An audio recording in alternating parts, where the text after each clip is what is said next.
কোনটা শেষ করলাম? সর্বশেষ আমরা কেমিক্যাল স্পিনিং পড়ছি না? অ্যাডিটিভস, স্পিন ফিনিশ, আর হচ্ছে তোমার ড্রয়িং। কথা বোঝা গেছে? অ্যাডিটিভ, স্পিন ফিনিশ আর হচ্ছে ড্রয়িং। তো আমরা এখনো অবধি কিন্তু ইন্ডিভিজুয়াল ফাইবার প্রোডাকশন আমরা যাই নাই। আমরা এখনো মানে ফাইবার প্রোডাকশনের আগে যে সমস্ত কথাবার্তাগুলো আছে বা ফাইবার প্রোডাকশনের আগে আমার যে কাজগুলো আছে সেগুলোতে আমরা আলোচনা করতেছি, ঠিক আছে? যদি আমরা কেমিক্যাল স্পিনিং আগে আমরা পড়ছি, কিন্তু অ্যাডিটিভ বা এখন যে টপিকটা পড়াবো সেটা কিন্তু আমরা স্পিনিংয়ের আগে ইউজ করি। তো আমরা আসলে অ্যাডিটিভ সম্পর্কে একটু জানার চেষ্টা করি। অ্যাডিটিভ, হ্যাঁ, ঠিক আমি একবার একটু বলে দিই। হ্যাঁ, তাহলে এবারের যে মডিউল সেটার নাম হচ্ছে অ্যাডিটিভস, স্পিন ফিনিশ আর হচ্ছে ড্রয়িং। 3টা টপিক নিয়ে আলোচনা করবো আর কি একই মডিউলের মধ্যে। তা আমরা প্রথমে অ্যাডিটিভটা নিয়ে একটু কথাবার্তা বলি। তো তার চেয়ে বরং আমি আলোচনা করে দিই, তোমরা ক্লিয়ার হয়ে যাবে, তখন লিখতে সুবিধা হবে। হ্যাঁ, তো অ্যাডিটিভকে আমরা যদি সহজ ভাষায় ডিফাইন করতে চাই তাহলে অ্যাডিটিভ হচ্ছে যা কিছু অ্যাড করা হয়, যা কিছু অ্যাড করা হয় এক্সট্রা হিসেবে। অর্থাৎ আমার যে স্পিনিং সলিউশনটা থাকবে, যেটাকে আমরা বলি ভিসকাস সলিউশন অথবা স্পিনিং ডোপ আমরা বলতে পারি, ওই স্পিনিং ডোপের মধ্যে আমি যা কিছু এক্সট্রা যোগ করব শুধুমাত্র কি জন্য, কিছু কিছু পারপাজে প্রপার্টিজ ডেভেলপ করার জন্য, অথবা নির্দিষ্ট কিছু স্পেসিফাইড প্রপার্টিজ আমি যদি ফাইবারের উপরে ইম্পার্ট করতে চাই, তাহলে যে সমস্ত কেমিক্যালগুলো আমি অ্যাড করব সেগুলোকে আমি বলতেছি অ্যাডিটিভ। তো আমি যে কথাটা এখানে লিখছি দেখো, কেমিক্যালস অ্যাডেড ডিউরিং পলিমারাইজেশন, এটা আইদার আমি পলিমারাইজেশনের সময় যোগ করতে পারি অথবা ইন দ্য স্পিনিং ডোপ, অথবা স্পিনিংয়ের যে ভিসকাস সলিউশনটা থাকবে সেটার মধ্যে যদি আমরা অ্যাড করি। কি জন্য? To impart desirable properties. Add করবো কেন? To impart desirable properties. কিছু ডিজায়ারেবল প্রপার্টিস কোথায়? In manmade fibre. অর্থাৎ ম্যানমেড যে ফাইবারটা আমি প্রডিউস করতেছি সেখানে কিছু ডিজায়ারেবল প্রপার্টিস অ্যাচিভ করার জন্য আমি যা কিছু এক্সট্রা যোগ করব, যা কিছু এক্সট্রা অ্যাড করব, কখন? আইদার পলিমারাইজেশনের সময় অথবা স্পিনিং ডোপ, মানে কেমিক্যাল স্পিনিংয়ের সময় যে ভিসকাস সলিউশনটা পাইছি না সেখানে। মনে আছে এখানে তোমাদের কেমিক্যাল স্পিনিংয়ে ওই যে একটা হপার ছিল, এখানে ভিসকাস সলিউশন ছিল না, তো এখানে আমি চাইলে সেই জিনিসটা অ্যাড করতে পারি, অ্যাডিটিভটা অ্যাড করতে পারি, ঠিক আছে? কি কি ধরনের অ্যাডিটিভ হয় দেখো, delustrant, pigment, optical brightener, heat or light stabilizer, ঠিক আছে?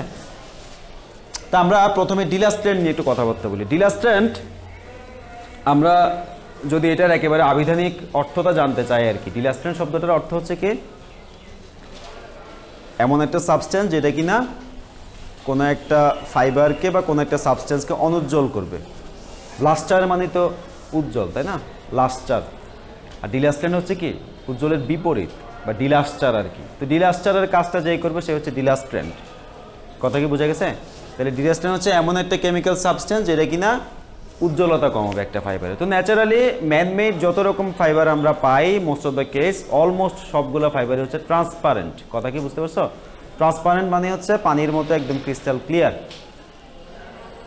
তুমি এখন একটু চিন্তা করো তো, ট্রান্সপারেন্সি কি আমি সবসময় চাই? একটা ফাইবারের এপাশ থেকে ওপাশ সবই দেখা যাচ্ছে, তাহলে ওই ফাইবারটাকে আমি অ্যাপারেলি ইউজ করতে পারবো? তোমার মনে হয় পারবো না, তাই না? স্বাভাবিক না কথাটা?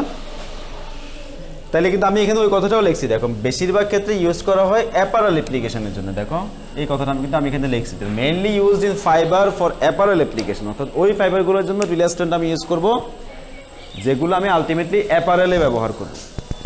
তাহলে অন্য কিছু থেকে লাগে কি না, এটা লাগলেও লাগতে পারে, না লাগবে না। এখন টেকনিক্যাল টেক্সটাইলে ট্রান্সপারেন্সি ডাজন্ট ম্যাটার, এটা তো খুব বেশি বড় বিষয় না। টেকনিক্যাল টেক্সটাইলে আমরা ইউজ করি কেন? পারপাসিভ কোনো কাজে ইউজ করি। তো কোনো একটা পারপাসিভ কাজে সে ট্রান্সপারেন্ট হইলেই কি না হইলেই কি, কিন্তু অ্যাপারেলের ক্ষেত্রে জিনিসটা ইম্পর্টেন্ট, তাই না? অ্যাপারেলের ক্ষেত্রে তো আমি নিশ্চয় ট্রান্সপারেন্ট কোনো কিছু পড়তে পারবো না, পারবো না। তো সেই জন্য যে সমস্ত ফাইবারগুলোকে আমি অ্যাপারেলে ইউজ করব সেগুলোর ক্ষেত্রে ডিলাস্ট্যান্ট ইউজ করাটা আমার একরকম ফরজের মতো, বাধ্যতামূলক, এটা আমাকে ইউজ করতে হবে। তো এটা কাজ কি দেখো, রিডিউস ট্রান্সপারেন্সি। আমি বললাম মুখে এইমাত্র বললাম না যে ট্রান্সপারেন্সিটা রিডিউস করে। ম্যানমেড ফাইবার যে ট্রান্সপারেন্ট, তার ট্রান্সপারেন্সিটা রিডিউস করে এটাকে অনুজ্জ্বল করে, ডিলাস্ট্রেন্ট করে। হ্যাঁ, ইনক্রিজ হোয়াইটনেস। তাহলে হোয়াইটনেস আর ট্রান্সপারেন্সি দুটো কিন্তু ভিন্ন। হ্যাঁ, ট্রান্সপারেন্সি এক জিনিস বা ট্রান্সপারেন্ট এক জিনিস, হোয়াইটনেস কিন্তু আরেক জিনিস, এটা কিন্তু হোয়াইটনেসটা বাড়ায়। হোয়াইটনেস মানে কিন্তু উজ্জ্বল, বিষয়টা এমন না, কথা বুঝতে পারছো? তারপরে দেখো প্রিভেন্ট আনডিজায়ারেবল গ্লস। ম্যানমেড ফাইবারে কিন্তু ট্রান্সপারেন্ট যেমন তেমনি গ্লসিও। ম্যানমেড ফাইবারের মধ্যে কিন্তু তোমরা দেখবা ম্যানমেড ফাইবারগুলো কিন্তু একটু গ্লসি অ্যাপিয়ারেন্সের হয়। তো আনডিজায়ারেবল গ্লস কিন্তু আমরা অ্যাপারেলের মধ্যে চাই না। মেয়েরা চায় অনেক সময় যে খুব গ্লসি ড্রেস টেস মেয়েরা পরে, কিন্তু ছেলেরা সচরাচর কিন্তু খুব গ্লসি ড্রেস কিন্তু পোশাক আশাক কিন্তু পরে না। তো মেয়েরা বা অনেক সময় ছেলেরাও পরে, তবে সেটা পার্টি ড্রেস হিসেবে ব্যবহার করা হয়, তবে সেটা খুব সামান্য। তো আনডিজায়ারেবল গ্লস কিন্তু আমরা এমনিতে অ্যাপারেলে চাই না, তাই না? তো আনডিজায়ারেবল গ্লসটাও কিন্তু ডিলাস্টেন্ট প্রতিরোধ করে, ঠিক আছে? তো এটা তো আমি বললাম একটু আগে। এরপর দেখো ডিলাস্টেন্ট হিসেবে আমরা যে কেমিক্যালটা মেইনলি ব্যবহার করি সেটা হচ্ছে টাইটানিয়াম ডাইঅক্সাইড। টাইটানিয়াম ডাইঅক্সাইড, এবং এটা অলমোস্ট সব ক্ষেত্রে ডিলাস্টেন্ট হিসেবে তুমি দেখবে টাইটানিয়াম ডাইঅক্সাইড ব্যবহার করা হয়। তো এটা একটু মনে রাখবো, তুমি যেখানে দেখবে যে ডিলাস্টেন্ট ব্যবহার করা হচ্ছে বেশিরভাগ ক্ষেত্রে সেটা টাইটানিয়াম ডাইঅক্সাইড। এবং ম্যানমেড ফাইবারের ক্ষেত্রে আমরা যদি বলি যে প্রায় সব ম্যানমেড ফাইবারে আমরা যেটা ডিলাস্টেন্ট হিসেবে ব্যবহার করি সেটা হচ্ছে টাইটানিয়াম ডাইঅক্সাইড। এবং এটা এই যে ওয়াইডলি ব্যবহার করা হচ্ছে, টাইটানিয়াম ডাইঅক্সাইড যে ওয়াইডলি ইউজ হচ্ছে তার কিছু কারণ আছে। বেসিক হচ্ছে 3টা কারণ, যেটা পরীক্ষায় আসে। হ্যাঁ, সেই কারণগুলো কি কি একটু দেখো। প্রথম কারণ, সে কিন্তু কেমিক্যালি ইনার্ট। তো এটা কিন্তু একটা খুব ডিজায়ারেবল প্রপার্টিস। একটা কেমিক্যালের একটা ডিজায়ারেবল প্রপার্টিস হচ্ছে কেমিক্যালি ইনার্ট থাকা লাগবে। কেমিক্যালি ইনার্ট বলতে বোঝাচ্ছি যে তার সাথে আনুষঙ্গিক যে কেমিক্যালগুলো থাকবে, অক্সিলারিজগুলো থাকবে, তাদের সাথে সে প্রিমেচিউর রিয়েকশন করবে না বা অযাচিত রিয়েকশন করবে না। একটা রিয়েকশন তো আমি চাই, যেমন পলিমারাইজেশনের কথা বললে একটা সার্টেন রিয়েকশন তো আমি চাই, কিন্তু আমরা কি সাইড রিয়েকশন কি হয় কিনা, হয় সাইড প্রোডাক্ট কি হয় কিনা, বাই প্রোডাক্ট কি হয় কিনা? হ্যাঁ, বাই প্রোডাক্টও হয়। আমরা জানি না দুইটা কেমিক্যালের মধ্যে রিয়েকশন করলে আমি হয়তো চাচ্ছি, ধরো জিনিসটা এরকম আর কি, ধরো আমি এ এবং বি রিয়েকশন করাচ্ছি, কিন্তু আমি পাচ্ছি হচ্ছে C+D, যেখানে সি হচ্ছে আমার ডিজায়ারেবল, ডি হচ্ছে বাই প্রোডাক্ট, ডি হচ্ছে। তো বাই প্রোডাক্ট যত কম হবে তত তো সি বেশি হবে, তাই না? তো বাই প্রোডাক্ট হোক, এটা তো আমি চাই না, আসলে এটা চাই না। তো বাই প্রোডাক্ট বেশিরভাগ ক্ষেত্রে কিছু কিছু সময় তুমি অ্যাভয়েড করতে পারবে না, কিন্তু কিছু কিছু সময় আমার অ্যাভয়েড করার সুযোগ আছে। তো সেই সমস্ত ক্ষেত্রে যদি তারা কেমিক্যালি ইনার্ট থাকে, যে পার্শ্ববর্তী কেমিক্যাল আছে তার সাথে সে রিয়েকশন করবে না। কোন ধরনের রিয়েকশন? অযাচিত রিয়েকশন। তো সেক্ষেত্রে সেটা কিন্তু একটা অ্যাডভান্টেজ। কথা বোঝা গেছে? তো এই কেমিক্যালটা টাইটানিয়াম ডাইঅক্সাইড হচ্ছে কেমিক্যালি ইনার্ট। সে আমার এই যে স্পিনিং ডোপের মধ্যে আরও কেমিক্যাল থাকে না, আমরা কিন্তু স্পিনিং ডোপে সলভেন্ট ইউজ করি, তোমাদের মনে আছে কিনা? স্পিনিং ডোপ তৈরি করার জন্য বা এই ভিসকাস সলিউশন তৈরি করার জন্য আমরা সলভেন্ট ইউজ করি না? ড্রাই স্পিনিং আমরা ভোলাটাইল সলভেন্ট ইউজ করছিলাম, ওয়েট স্পিনিং আমরা নন ভোলাটাইল সলভেন্ট ইউজ করছিলাম, তোমাদের মনে আছে কিনা জিনিসগুলো? মনে আছে। তো তাহলে সেই ক্ষেত্রে যেহেতু আরও কেমিক্যাল আছে, তাদের সাথে যদি পার্শ্ববর্তী রিয়েকশন না করে বা কোনো সাইড রিয়েকশন না করে, তাহলে সেটা আমার সলিউশনের জন্য বেটার। নাহলে কিন্তু সলিউশনের শক্তি বা সলিউশনের ভিসকোসিটি বা অন্যান্য প্যারামিটার কিন্তু কমে যেতে পারে বা বেশি কম হতে পারে আর কি। হ্যাঁ, এরপর আরেকটা ইম্পর্টেন্ট প্যারামিটার হচ্ছে দেখো এটা পার্টিকেল সাইজ। এটা পার্টিকেল সাইজ একেবারে ফাইন, একেবারে কি ফাইন পার্টিকেল সাইজ কত? 0.1 থেকে 0.8 মাইক্রোমিটার। এখন তোমাদের মনে আছে কিনা আমি তোমাদেরকে ওই যে ম্যাল্ট স্পিনিংয়ে বলছিলাম যে এই যে স্পিনারেটের ছিদ্রের সাইজ হচ্ছে 0.1 মিলিমিটার পর্যন্ত হতে পারে বলছিলাম না? 0.1 মিলিমিটার, আর এখন কিন্তু 0.1 মাইক্রোমিটার, আরও ছোট। তো তুমি একটু দেখো তো, এই পার্টিকেল সাইজটা যদি 0.1 মিলিমিটার হইতো, কার? টাইটানিয়াম ডাইঅক্সাইডের পার্টিকেল সাইজ, তাহলে কিন্তু যে ভিসকাস সলিউশনটা তৈরি হতো সেটা কিন্তু আর স্পিনারের ছিদ্র দিয়ে বের হইতো না, স্পিনারের ছিদ্র জ্যাম করে ফেলতো, তাই না? কারণ ওখানে তো আমি ডিলাস্টেন্ট ইউজ করি, তারই পার্টিকেল সাইজ 0.1। তো ওখানে আরও কিছু আছে, পলিমার আছে, আরও যদি অন্য কিছু থাকে, সলভেন্ট আছে, অন্য কিছু থাকতে পারো না ড্রাই স্পিনিং হলে। তো সেক্ষেত্রে জিনিসটা কি পসিবল কিনা? তখন কিন্তু স্পিনারের ছিদ্র দিয়ে বের হবে না। 1 ঘন্টা শেষ, তুমি আমি করতে আসতেছো, যাও। কথা কি বুঝতে পারছো কিনা? এই কি বলতেছিলাম, এই যে পার্টিকেল সাইজ তাহলে দেখো 0.1 থেকে 0.8 মাইক্রোমিটার, তাহলে এটা কিন্তু আর স্পিনারেটের ছিদ্র কিন্তু জ্যাম করার কোনো পসিবিলিটি নাই। তাহলে কিন্তু ডিলাস্টেন্ট বা অ্যাডিটিভ আমি যখন অ্যাড করবো তখন কিন্তু আমাকে এটাও মাথায় রাখা লাগে যে আমার কি স্পিনারেটের ছিদ্রটা জ্যাম করার পসিবিলিটি আছে কিনা। হ্যাঁ, 3 নম্বর হচ্ছে ওয়াইডলি অ্যাভেলেবল জিনিসটা। এই কেমিক্যালটা একেবারেই মার্কেটে ওয়াইডলি অ্যাভেলেবল থাকে, মানে দুষ্প্রাপ্যতা বা অপ্রাপ্যতার জন্য পাওয়া যাচ্ছে না এরকম কখনো ঘটনা। ঠিক আছে, এরপর দেখো এই পয়েন্টটা হচ্ছে কি বললাম, যে টাইটানিয়াম ডাইঅক্সাইড কেন ওয়াইডলি ডিলাস্টেন্ট হিসেবে ব্যবহৃত হয়। আর এই পয়েন্টটা দেখো, এই পয়েন্টটা হচ্ছে ডিলাস্টেন্টের মেকানিজমটা আমি এখানে সংক্ষেপে বললাম। তো এই সংক্ষেপে তুমি কিন্তু আবার পরীক্ষায় যদি 3 নম্বরের জন্য আছে 2 নম্বর, তখন কিন্তু এই সংক্ষেপে একটা লাইন লিখলে হবে না, তোমাকে নিজে থেকে একটু এক্সপ্লেন করতে হবে, ফিগার আঁকতে হবে। তো সেই এক্সপ্লেন ফিগার আঁকা কিন্তু তোমার নিজের যোগ্যতার বিষয়। মূলত কি কাজটা করে দেখো, মূলত ডিলাস্টেন্ট লাইটকে স্ক্যাটার করে দেয়। স্ক্যাটার মানে বুঝো, ছড়াই ছিটাই দেয়। এখন ডিলাস্টেন্টের সারফেসটা হচ্ছে একটু এবড়ো থেবড়ো বন্ধুর, হ্যাঁ। তো ডিলাস্টেন্ট যখন আমরা ইউজ করবো তখন কিন্তু একটা সারফেস এরকম একটু এবড়ো থেবড়ো হয়ে যায়। একটা ম্যানমেড ফাইবারের সারফেস কেমন হবে তখন, একটু বন্ধুর হয়ে যাবে, এবড়ো থেবড়ো হয়ে যাবে, উঁচা নিচা জায়গা থাকবে এখানে। তো যেহেতু ইভেন সারফেস না, এখানে যদি লাইট পড়ে, ইনসিডেন্ট লাইটগুলো কিন্তু আর ইউনিফর্মলি রিফ্লেক্ট হবে না, কেউ এদিকে চলে যাবে, কেউ এদিকে চলে যাবে, কেউ এরকম চলে যাবে, মানে ইউনিফর্মিটি আর থাকবে না। তো লাইটটা আলটিমেটলি স্ক্যাটার হয়ে যাবে। তো এখানে যদি একজন অবজারভার থাকে, তো সেই অবজারভারের চোখে কিন্তু কোনো ইউনিফর্ম লাইটের বাঞ্চ কিন্তু যাবে না। ধরো এটা যদি ইউনিফর্ম থাকতো, তাহলে একদম আপতন কোণ প্রতিফলন কোণ সব সমান থাকতো, এবং অবজারভারের চোখে কি যেত, একটা ইউনিফর্ম বাঞ্চ অফ লাইট যেত, একগুচ্ছ ইউনিফর্ম আলো যেত। তো একগুচ্ছ ইউনিফর্ম আলো গেলে, যখনই ইউনিফর্ম আলো আমাদের চোখে আসে, তখন কিন্তু আমরা কোনো একটা বস্তুকে উজ্জ্বল দেখি। অর্থাৎ কোনো একটা বস্তুর উপর যখন লাইট পড়ে এবং সেখান থেকে প্রতিফলিত রশ্মিগুলো যদি একেবারে আপতন কোণ এবং প্রতিফলন কোণ সবার সমান থাকে, মানে I = R যদি মেনটেন করে, তখন ওই জিনিসটাকে, মানে ওই বস্তুটাকে আমরা কিন্তু একেবারে কি দেখব, উজ্জ্বল দেখব। আর যখন বিক্ষিপ্ত আলোক রশ্মি আমাদের চোখে আসে, তখন আমরা বস্তুটাকে উজ্জ্বল দেখি না, অনুজ্জ্বল দেখি। তাহলে এ যেহেতু কোনো একটা বস্তুকে অনুজ্জ্বল করে, তার মানে এ যেটা করে, মানে ডিলাস্টেন্ট যে কাজটা করে, সেটা হচ্ছে লাইটগুলোকে স্ক্যাটার করে দেয়, ছড়া ছিটাই দেয়, যার কারণে অবজারভারের চোখে কোনো গুচ্ছ আলোক রশ্মি যায় না, ছড়ানো ছিটানো আলোক রশ্মি যায়, এবং সেই বস্তুটাকে অনুজ্জ্বল দেখে, এবং বস্তুটা আলটিমেটলি অনুজ্জ্বল দেখায়। কথা কি বোঝা গেছে? তো এখানে দেখো, ওই যে স্ক্যাটার করার কারণে কিন্তু একটা সাবডিউড, অর্থাৎ ছড়ানো ছিটানো একটা অনুজ্জ্বল লাস্টার কিন্তু আমরা দেখতে পাই। এবং আরেকটা জিনিস দেখো, এখানে এটার পাশাপাশি আরেকটা জিনিস আমি দিয়েছি, দেখো 2% যদি আমরা ইউজ করি, কোনোটা স্পিনিং ডোপের মধ্যে যদি 2% আমরা টাইটানিয়াম ডাইঅক্সাইড ইউজ করি, সেই 2% যদি ইউজ হয়, তাহলে সেটাকে আমরা বলি ডাল। মানে ডাল করার জন্য খুব বেশি লাগে না, মাত্র 2%। 0.5% যদি আমরা ইউজ করি, তখন আমরা বলি সেমি ডাল, ঠিক আছে। আর 0% মানে যদি আমরা টাইটানিয়াম ডাইঅক্সাইড ব্যবহার না করি বা ডিলাস্টেন্ট ব্যবহার না করি, তাহলে আমরা সেটাকে বলবো ব্রাইট। কথা কি বোঝা গেছে? তার মানে এখান থেকে প্রশ্ন দেখো, এটা কিন্তু ফাইবারের ক্লাসিফিকেশনে কিন্তু হয়ে গেছে এখানে, কার অনুযায়ী, টাইটানিয়াম ডাইঅক্সাইড ব্যবহার অনুযায়ী কতটুক ব্যবহার করলে কি হবে, ঠিক আছে। এরপর লাস্ট দেখো, লাইট রেজিস্ট্যান্স। আমি যে এই যে একটা এক্সট্রা কেমিক্যাল ইউজ করতেছি, হ্যাঁ, তার একটা ডিজায়ারেবল প্রপার্টিস তো চাচ্ছে, কিন্তু কিছু আনডিজায়ারেবল ঘটনা করে, যেটা হয়তো আমি চাই না। তো এটা ইউজ করার কারণে ওই ফাইবারটার লাইট রেজিস্ট্যান্স এবং স্ট্রেংথ কিছুটা কমে যাইতে পারে।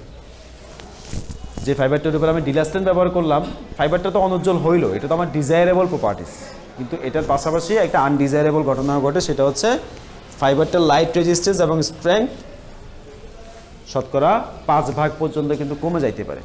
তো এটা খুব একটা মেজর কিছু না, আমরা এটাকে 10⁻⁴ ধরতে পারি আর কি। শতকরা 5% কমে যাবে না, আমার খুব একটা তেমন একটা হ্যাম্পার হবে না, বা এটা খালি চোখে কিন্তু আমি বুঝবো না। কথা কি বুঝে গেছে? তাহলে আমরা কি ডিলাস্টেন্ট সম্পর্কে যাবতীয় জিনিসপত্র বুঝে পাইলাম কিনা?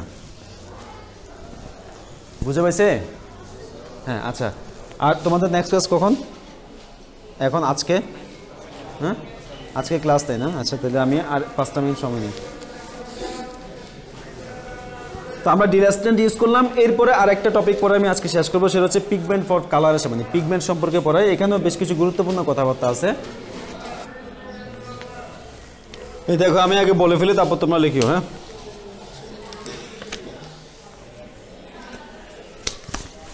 এই লেখা বন্ধ করো, পরে লেখো।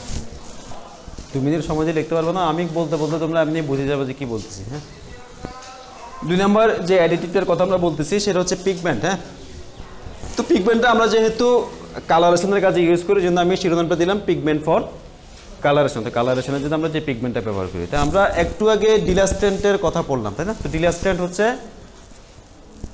যেটা অনুজ্জ্বল করে, তাই তো? তো অনুজ্জ্বল বললে কিন্তু বুঝি যে অনুজ্জ্বল, কিন্তু কোনো কালারের কথা বুঝি না, তাই তো? কিন্তু এখানে স্পেসিফিক কালার থাকে। যেমন আমি চাচ্ছি যে একটা লাল ফাইবার, লাল রঙের ফাইবার, তাহলে আমরা পসিবল কিনা? হ্যাঁ, লাল রঙের ফাইবার আমার পসিবল।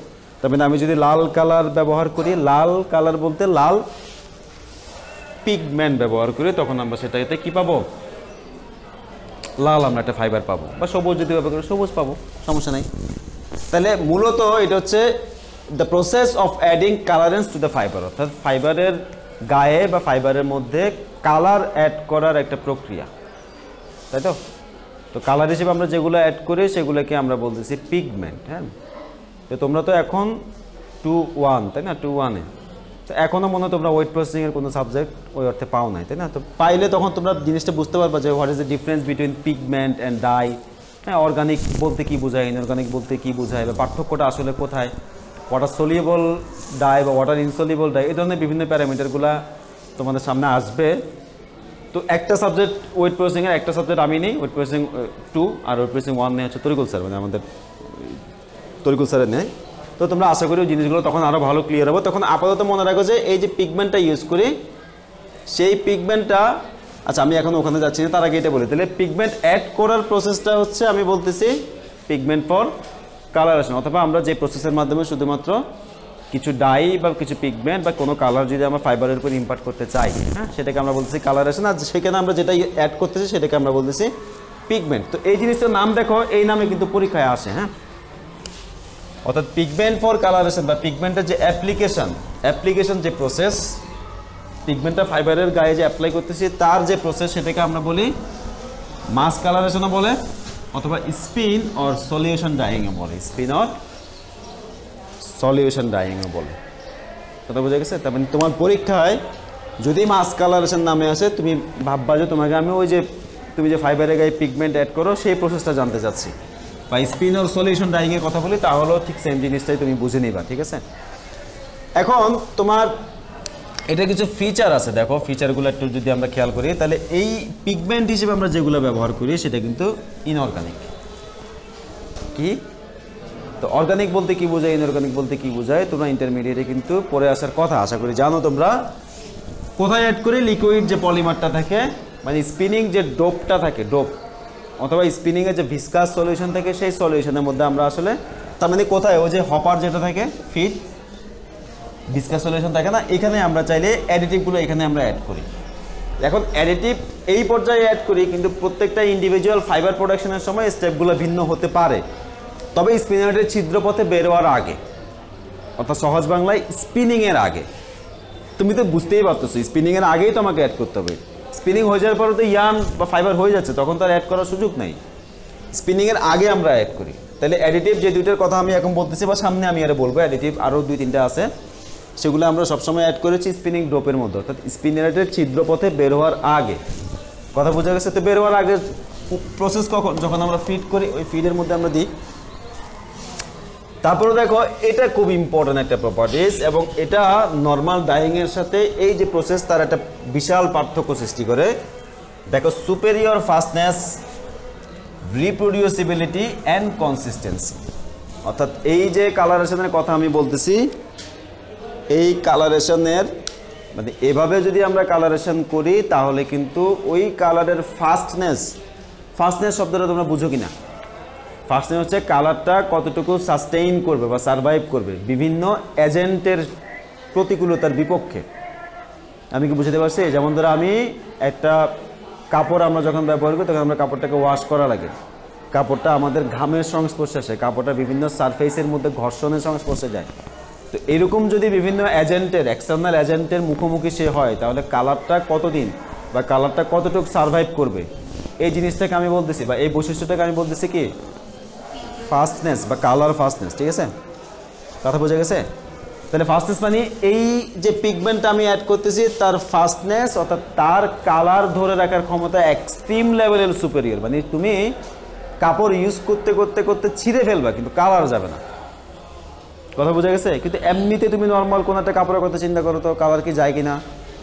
যায়, ঠিক না? আমরা যদি কটন একটা ফেব্রিকের কথা চিন্তা করি, বা মনে করো একটা শার্টের কথা চিন্তা করি, বা মেয়েরা তো যদি তোমাদের যে একটা জামার কথা চিন্তা করো, 3 পিসের কথা, মনে করো কটন কাপড়ের তুমি ডাইং করছো, কিন্তু ডাইটা দেখা যাচ্ছে যে 1 মাস 2 মাস বা 1 বছর ইউজ করার পরে একদম একটু হালকা হয়ে যাচ্ছে, আস্তে আস্তে সেটা আর বাইরে পরার উপযোগী থাকে না। বাইরে পরে উপযোগী মানে তুমি কোথাও ক্লাসে আসলা বা কোথাও বের হওয়ার সময় পড়তে পারবো না। হয়তো ঘরে তুমি পড়তে পারো, ঘরে একটা কাপড়ের রং থাকলে কি না থাকলে কি, ঘরে তো ঘরে তো আর আমাকে এখন তোমার পাত্রপক্ষ দেখতে আসলে কি ওই জিনিসটা পরবা না? তো পরবা তুমি এরকম মেয়ে কি দেখতে গেলে বিয়ে করবে মেয়েরা, যে মেয়ে এরকম 5-7টা কাপড় পরে আছে, হবে?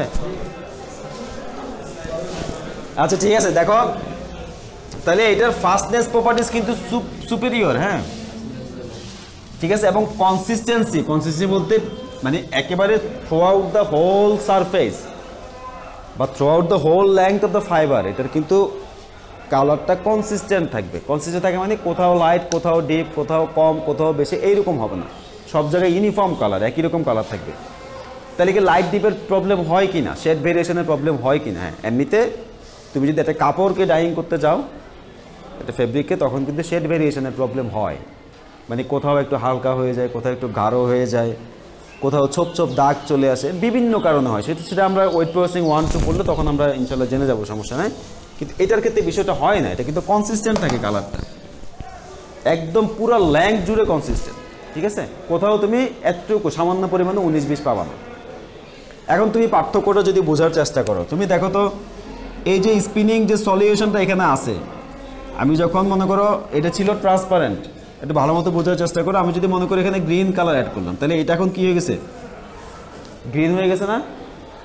কথা বুঝতে পারছো? সলিউশনটাই এখন গ্রিন। তো আমি এখন যে ফাইবারটা স্পিনারের দিয়ে এক্সট্রুড হবে, সেগুলো একদম ভেতর থেকে গ্রিন না, মানে তার ভেতরে বাইরে আগা গোড়া সব জায়গায় গ্রিন। কিন্তু হোয়ারেস তুমি যদি একটা ইয়ার্নকে তৈরি করার পরে, ইয়ার্ন হয়ে গেছে, ফেব্রিক হয়ে গেছে, তখন তুমি ডাইং করতেছো এরপরে গিয়ে, তাহলে কিন্তু সেটা কাইন্ড অফ আউটার কোটিং জিনিসটা। যদি আমি খুব সহজ উদাহরণ দিয়ে তোমাদেরকে বোঝানোর চেষ্টা করি, মনে করো বেগুন, হ্যাঁ, আর মনে করো গাজর।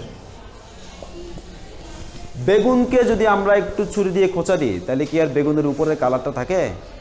বেগুনি কালারের কিছু বেগুন থাকে না, ভায়োলেট টাইপের, একটু খোঁচা লাগলে কি বের হয়ে যায়? সাদা বের হয় না, বা পানসে কালার বের হয় না? আমি কি বুঝতে পারতেছি? বেগুনের সাথে যদি তুমি ছুরি দিয়ে খোঁচা দাও, ভেতরে কি বের হয়, কি কালার থাকে? ওই বেগুনি কালার কি আর থাকে? থাকে না। বেগুনের ভেতরের কালারটা বের হয়, সাদা কালারটা বের হয়, ঠিক আছে না? বা অনুজ্জ্বল একটা কালার বের হয়। কিন্তু তুমি গাজরকে চিন্তা করো তো, গাজরের খোসা তুমি যতই ছিল না কেন, যতই কাটো না কেন, যেই উপরে লাল সে ভেতরেও লাল, একই জিনিস। তার মানে গাজর কিন্তু ভেতর থেকে পুরোটা লাল, কিন্তু বেগুন ভেতর থেকে পুরোটা লাল না। তো এই যে বেগুনটা হচ্ছে তোমার রিপ্রেজেন্ট করে একটা ইয়ার্ন বানানোর পরে যদি ডাইং করি, সেই জিনিসটাকে রিপ্রেজেন্ট করে। আর গাজরটা রিপ্রেজেন্ট করতে যদি আমি একটা ফাইবার বানানোর সময় কালার অ্যাড করি, অর্থাৎ ফাইবারটা তখন ভেতর থেকেই, মানে ফাইবারের ইনার কোট থেকে শুরু করে আউটার কোটিং পর্যন্ত সব জায়গায় একই রকম ইউনিফর্ম কালার। হোয়ারাস যদি আমি ইয়ার্ন বানানোর পরে করতাম, তাহলে কিন্তু এই জিনিসটা হইতো না। তাহলে তুমি বুঝতেই পারতেছো যে মাস কালারেশন যে প্রসেসটা, মানে আমি যে পিগমেন্ট অ্যাড করতেছি, সেটা কতটা সুপ্রিম লেভেলের ফাস্টনেস, বা কতটা কালার রিপ্রোডিউসিবিলিটি, বা কতটা কনসিস্টেন্ট কালার। কথা কি বোঝা গেছে উদাহরণের মাধ্যমে? কোনো ঝামেলা আছে? নাই। এরপর দেখো বলছে less labour and low carbon footprint, অর্থাৎ এখানে লেবারও কিন্তু কম। তুমি এমনি একটা ইয়াংকে তুমি ডাইং করতে যাও, প্রচুর লেবার, তোমার ডিপার্টমেন্ট তো অনেকগুলো হয়ে যাবে তখন। প্রি ট্রিটমেন্ট ডিপার্টমেন্ট লাগবে, তাকে প্রি ট্রিটমেন্ট করে তারপরে ডাইংয়ে দেওয়া লাগবে, ডাইংয়ের পরে হয়তো আবার প্রিন্টিংয়ে যাবে, প্রিন্টিংয়ের পরে হয়তো আবার ফিনিশিংয়ে যাবে, বিভিন্ন ডিপার্টমেন্ট। তো কালার অ্যাড করার পরে বিভিন্ন রকম ডিপার্টমেন্টে কাজ করা লাগে অ্যাড করার জন্য আর কি, যদি আমি নর্মাল ডাইংয়ের কথা চিন্তা করি। কিন্তু এখানে কিন্তু বিষয়টা তেমন না, এখানে জাস্ট কালারটা অ্যাড করে দিলাম, সে বাই বর্ন নিজে থেকেই ওই কালার হয়ে জন্ম নিচ্ছে, তার জন্মই কিন্তু ওই কালারে। ফাইবার যখন একটা কালারের জন্ম হয়েছে, তখন তো তার জন্মই লাল কালারে বা লাল গ্রিন কালারে, ট্রান্সপারেন্ট না। তো জিনিসটা কিন্তু ভিন্ন, ঠিক আছে। এবং এখানে একই সাথে লো কার্বন ফুটপ্রিন্ট, তো যেহেতু লেবারও কম, মেশিনের ইয়েও কম, ইউজও কম, এই জন্য লো কার্বন ফুটপ্রিন্ট বলতে কার্বন এমিশনটা কম।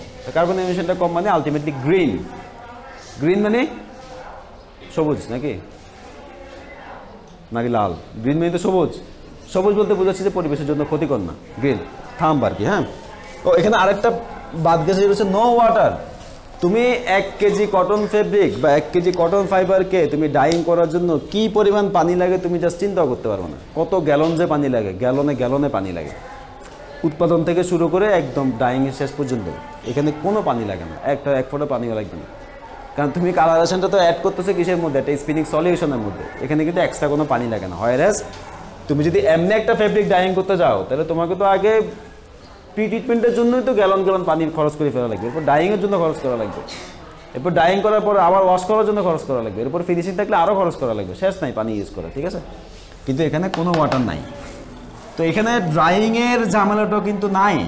একটা ফেব্রিককে তুমি যদি ড্রাইং করো তাহলে ওই ফেব্রিকটাকে এক্সট্রা করে কিন্তু ড্রায়ারে দিয়ে ড্রাইং করা লাগে এক্সট্রা করে, কিন্তু এখানে ড্রাইংটা কখন হয়, ওই যে আমরা সলিডিফিকেশন করি তখন কিন্তু একসাথে ড্রাইংটাও হয়ে যায়, ড্রয়িংটাও হয়ে যায়। তো সলিডিফিকেশন তো আমি কালার যদি অ্যাড নাও করতাম, আমি পিগমেন্ট অ্যাড করি নাই, তাও তো সলিডিফিকেশন আমার লাগতো না? তাহলে কি আমার কি এক্সট্রা কোনো প্রসেস লাগতেছে এটার জন্য? লাগতেছে না। আমি তো যে নর্মাল সলিডিফিকেশন করবো তাতেই কিন্তু আমার ড্রাইংয়ের কাজটা হয়ে যাচ্ছে। আর অপরপক্ষে তুমি যদি এমনি করো, একটা ফেব্রিককে বা একটা ইয়ার্নকে ড্রাই করো, তখন তোমাকে আবার এটাকে ফেব্রিকটাকে হাইড্রো এক্সট্রাক্টরে নিয়ে একটা মেশিন আছে, পানিটা আগে সরানো লাগে, তারপরে ড্রায়ারে নিয়ে আবার ড্রাইং করা লাগে, শুকানো লাগে। তাহলে ক্লামজি প্রসেস, খরচ বেশি, টাকা বেশি, সময় বেশি, সব কিছু বেশি, কিন্তু এখানে নাই। রিওয়াইন্ডিং, তো এটা তুমি ধরো একটা ইয়ার্ন তুমি বানাইলা আগে, এমনি কটনের ইয়ার্নের কথা চিন্তা করো, তাই কটনের ইয়ার্নটা বানাইছো যখন, তখন কিন্তু একটা প্যাকেজে তুমি জড়াইছো না? এখন ডাইং যখন করবা তখন কিন্তু প্যাকেজ থেকে আবার খুলবা, তাহলে একটা রিওয়াইন্ডিং হইলো, এরপর ডাইং করার পর আবার প্যাকেজে জড়াবা, তাহলে ওয়াইন্ডিং রিওয়াইন্ডিংয়ের বিষয় হয়েছে। কিন্তু এখানে তা নাই, এখানে কিন্তু তুমি একবারেই যখন ফার্স্ট টাইম ওয়াইন্ডিং করবা সেটাই কিন্তু কালারফুল ওয়াইন্ডিং, সেখানে কিন্তু কালার অলরেডি ইম্পার্ট হয়ে গেছে, আর কিন্তু রিওয়াইন্ডিং নাই। কাজে কি খুব সুবিধা। এবং এখানে মোস্ট ইম্পর্টেন্টলি কোনো প্রি ট্রিটমেন্ট লাগে না। প্রি ট্রিটমেন্ট বলতে বোঝাচ্ছি যে একটা ইয়ার্ন বা ফেব্রিককে আমরা যখন নর্মালি ডাইং করতে যাই, ওই ইয়ার্নটা প্রডিউস করার সময় আমি যে সাইজিং ম্যাটেরিয়াল ইউজ করছিলাম, বা ফেব্রিকটা প্রডিউসের আগে আমি যে সাইজিং ম্যাটেরিয়াল ইউজ করছিলাম ফেব্রিক প্রডিউসের আগে আর কি, অথবা সাইজিংয়ের কথা যদি নাও চিন্তা করি, কটনের ন্যাচারাল কালার কি? ন্যাচারাল একটা গ্রে কালার থাকে কটনে, তোমরা তো ন্যাচারাল টেক্সটাইল ফাইবারে পড়ার কথা। কটন তো হোয়াইট কালার না, এটা গ্রেইশ কালার না? এই গ্রে কালারটাকে আগে কিন্তু ডেস্ট্রয় করা লাগে, স্কাওয়ারিং ব্লিচিং নামে প্রসেস আছে, তোমরা আস্তে আস্তে জানবা এগুলা, সেগুলোকে আমরা বলছি প্রি ট্রিটমেন্ট। হ্যাঁ, ওই প্রি ট্রিটমেন্ট কিন্তু আমার এখানে আর করা লাগে না। তুমি যদি দেখতে পাচ্ছি কোনো কিছু করা লাগছে, খালি কালারটা অ্যাড করছি, সে একদম কালারফুল হয়ে বেরোছে, ঠিক আছে না? তাহলে তুমি এখন বলতে পারো যে এই যে এতগুলো ফিচার, এতগুলো অ্যাডভান্টেজ, তাহলে আমরা মাস কালারেশন ইউজ করি না কেন? সমস্যা কোথায়? এখন প্রথম কথা হচ্ছে মাস কালারেশন তো আমি সব জায়গায় ইউজ করতে পারতেছি না, আমি স্পিনিং ডোপে ইউজ করি। তো আমি তো সব কিছু স্পিনিং ডোপ থেকে বানাই না, কিছু তো আমি মেকানিক্যাল স্পিনিং থেকে ফাইবার বানাই, ইয়ার্ন বানাই। তো মেকানিক্যাল স্পিনিংয়ে কোনো স্পিনিং ডোপ আছে, কোনো স্পিনিং সলিউশন আছে, ভিসকাস কোনো সলিউশন আছে? নাই। তাহলে আমি তো এটা অ্যাড করার জায়গা নাই, প্রথম কথা। আর দ্বিতীয় কথা হচ্ছে এখানে কিন্তু কিছু অসুবিধাও আছে। তুমি যত সুবিধা দেখতেছো, অসুবিধাও কিছু আছে। অসুবিধার কারণে কিন্তু আমরা চাইলেও অনেক জায়গায় কিছু সীমাবদ্ধতা তো বাইবর্ন আছে।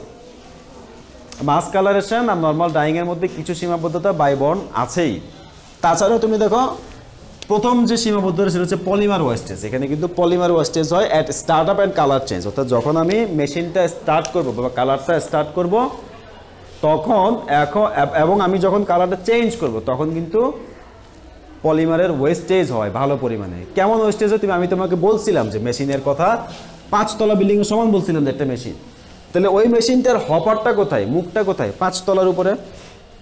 ডেলিভারি কোথায়? একদম গ্রাউন্ড ফ্লোরে। তাহলে লম্বা একটা পোর্শন না? তো ওই পোর্শনে আমি যখন উপরে কালারটা অ্যাড করবো তাহলে কিন্তু শুরুতেই তো আমি কালার পেয়ে যাচ্ছি না।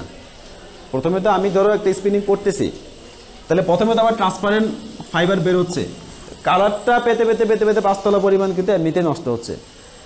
কথাকে বুঝতে পারছো কিনা? আমি কিন্তু শুরুতেই তোমার যে 80 কালার অ্যাড করে দিচ্ছি তা না। আমি যখনই স্পিনিং ডোপটাতে স্পিনিং সলিউশনটা রাখছি, স্পিনিং সলিউশনটা একদম নিচ পর্যন্ত চলে আসছে না। কথা বুঝতে পারছো কিনা? একদম নিচতলা পর্যন্ত চলে আসছে না, স্পিনারটা রাখ পর্যন্ত চলে আসছে। এখন আমি পাম্প দিয়ে এক্সট্রুড করলে বেরো যাবে। তো যখন আমি কালার অ্যাড করবো তখন কিন্তু ইউনিফর্মলি প্রথমেই সবগুলোতে কিন্তু লেগে যাচ্ছে না। কথা কি বুঝতে পারতেছো? পুরা 5 তলা জায়গা সমান জায়গায় তো আমি ইউনিফর্মে লাগাইতে পারতেছি না। তো কিছু পরিমাণ ফাইবার এমনিতে ওয়েস্টেজ হয়, ইউনিফর্ম কালার প্রথম দিকে আসবে না। আরেকটা কালার তুমি চিন্তা করো, আরেকটা বিষয় হচ্ছে যখন ধরো আমি একটা ফাইবার প্রডিউস করতেছি লাল কালারের, একই মেশিনে আমি এরপর একটা গ্রিন কালারের ফাইবার প্রডিউস করবো। তো লাল কালারের ফাইবার প্রডিউস করা মানে একেবারে 5 তলা থেকে নিচতলা পর্যন্ত মেশিনের হপার থেকে ফিট থেকে শুরু করে ডেলিভারি পর্যন্ত পুরোটাই এখন লাল কালার না? তো এই লাল কালারটাকে রিমুভ করে গ্রিন কালারটা রান করতে গেলে অনেকগুলা ফাইবার তোমাকে অপচয় করা লাগবে না? কারণ প্রথমে তো অনেকটুকু পোর্শন কিন্তু তোমার প্রথমে লাল নীলের মিক্সচার বেরোতে বেরোতে একটু ফাইনালি গিয়ে তুমি গ্রিনের একটা ইউনিফর্ম কালার পাবা। তার আগে তোমার কিন্তু পলিমারটা কিন্তু নষ্ট। তো এখানে কম নষ্ট হয় না? কম নষ্ট হয় না, অনেক পরিমাণ কিন্তু নষ্ট হয়। তাহলে এই নষ্টটা কিন্তু আমাকে মেনে নিয়ে তারপর কালারেশন করা লাগবে, ঠিক আছে? তো এটা একটা ডিমেরিটস, ঠিক আছে? এরপর দেখো যেহেতু অনেকগুলো ফাইবার নষ্ট হয়, এখন আমি যদি ফাইবারই প্রডিউস করি সামান্য, তাহলে কি আমি এই প্রসেসকে ইউজ করতে চাবো না তো। আমি প্রডিউস করবো সামান্য পরিমাণ, তো সেখানে যদি আমার অপচয় হয় তার ডাবল, তাহলে কি আমি এটা ইউজ করতে চাবো? তবে এটা স্মল স্কেলের জন্য কিন্তু বা স্মল কোয়ান্টিটির জন্য কিন্তু মাস কালারেশনটা সুইটেবল কোনো প্রসেস না, ঠিক আছে। এবং এখানে লিমিটেড শেডের ভেরিয়েশনটা খুব বেশি না। ডাইংয়ে কিন্তু শেড ভেরিয়েশন মানে শেডের প্রচুর ভেরিয়েশন, যেই কালার চাই না কেন ডাইংয়ে মোটামুটি পসিবল, কিন্তু মাস কালারেশনে অতগুলো ভেরিয়েশনের কিন্তু শেড নাই, এখনও অ্যাভেলেবেল হয়নি। তাছাড়াও এটা হচ্ছে ডিফিকাল্ট ফর ফ্যাশন অ্যাপ্লিকেশন। এমনি নর্মাল ডাইস দিয়ে আমরা কিন্তু ফ্যাশন অ্যাপ্লিকেশন করতে পারি। ফ্যাশন অ্যাপ্লিকেশন বলতে আমি বিভিন্ন ডিজাইন ডেভেলপ করতে পারি। তুমি একটু ঠান্ডা মাথায় চিন্তা করলে দেখবা, যেমন তোমাদের গায়ে যদি কোনো প্রিন্টিং থাকে বা ডাইং দিয়ে কিন্তু আমরা বিভিন্ন ডিজাইনের বিভিন্ন শেডের কালার ইম্পার্ট করতে পারি, বিভিন্ন ডিজাইন আমরা ইমপ্লিমেন্ট করতে পারি। কিন্তু এটা একটু দেখো তো, এটা একদম র যে কালারটা দিব সেই কালার না, কোনো ডিজাইন কি ইমপ্লিমেন্ট করার সুযোগ আছে? না। তার মানে এখানে ডিজাইনের কিন্তু সীমাবদ্ধতা আছে। কিন্তু আমি ফ্যাশন অ্যাপ্লিকেশনের জন্য আমি এখানে চাইলেই কিন্তু বিভিন্ন রকম ফ্যাশন অ্যাপ্লিকেশন করতে পারবো না, কিন্তু অন্যান্য ক্ষেত্রে কিন্তু এটা পসিবল হয়। ডাইংয়ের ক্ষেত্রে আমরা চাইলে করতে পারি। কথা বোঝা গেছে? তো আমরা আজকে এখানে শেষ করলাম।